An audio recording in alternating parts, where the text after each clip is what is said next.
Here's a tip for brokers. Your closing disclosure. You need to know 1 or 2 pages. Page 2 or page 3. Don't try to memorize both. Just know one. The other one you'll know by negative deduction. Also, there's no answer. There's page 1, 4, or 5. So if you see that as an answer, no, that's not an answer. At all. At all. Also, stop worrying about who gets debited and who gets credited. 98% of your answers is debit, seller, credit, buyer. The only time it's going to be the other way around is if there's an HOA, and there may be an HOA, especially on the state test.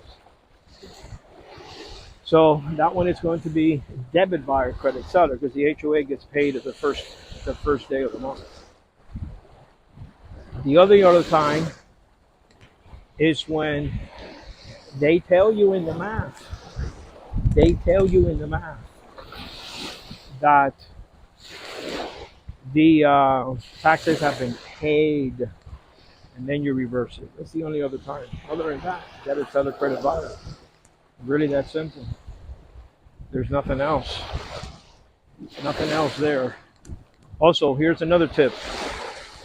In the state, you're going to get, listen to me, you're going to get 8 questions.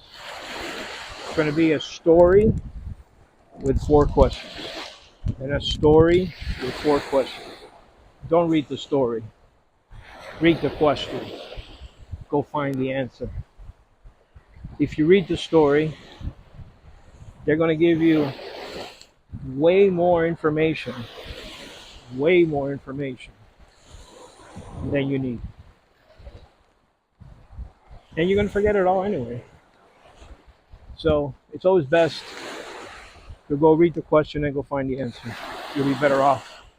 And it's 8 questions anyway. Not a big deal. They're all also towards the back. They're the last 8 questions. Broker's tip.